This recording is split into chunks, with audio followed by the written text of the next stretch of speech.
Proverb number 11. Stress will always find a way to express itself in your life. Stress might show up in weight gain, weight loss, nail biting, teeth grinding, illnesses of all manner and variety, headaches, grouchy attitudes, and the list goes on and on. And this is true no matter the type of stress, whether it's good stress from a lot of positive things happening but are still complicating your life, or bad short-term or long-term. All of these stress factors will eventually show up in your life. It could be the source of stress: work, kids, money, spouse, parents, your car. Oh, again, the list goes on and on of those factors which can be a part of the stress load.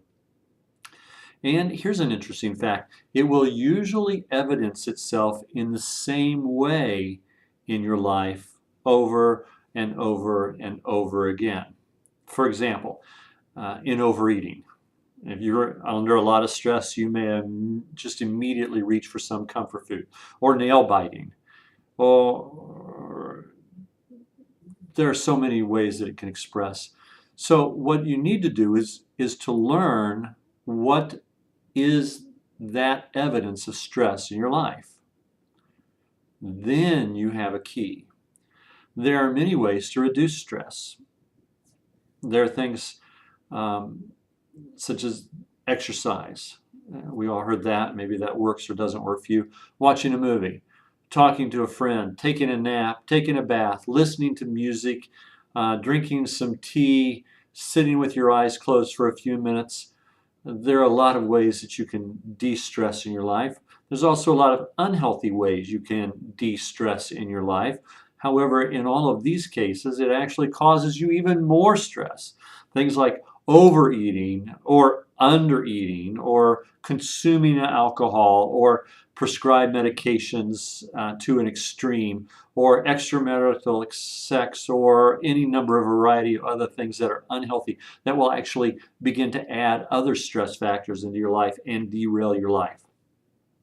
Once you know how you react to stress, and you've got that in your mind, then you have a better chance of noticing when that is beginning to evidence itself in your life and taking the appropriate measures to reduce the stress.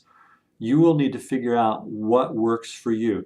For you, it might be going for a walk. For someone else, it might be taking a nap or reading a chapter out of the Bible, or picking up a novel for 15 minutes, or disengaging by calling and talking to a friend for a few minutes.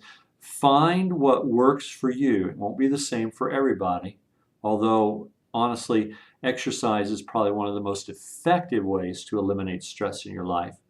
One thing's for sure, you can never fully eliminate that stress. So if you can recognize when you start evidencing the symptoms, because generally when we're under stress, we don't even realize it until it begins to come out in some kind of symptomatic fashion.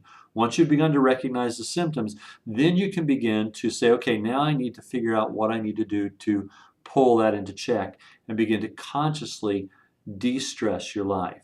With some practice, you can manage your stress so that it doesn't derail your life. But if you don't pay attention, you will find yourself crashing. So stress will always evidence itself. Find out how you evidence the stress, how you can solution it, and then get your life back on track.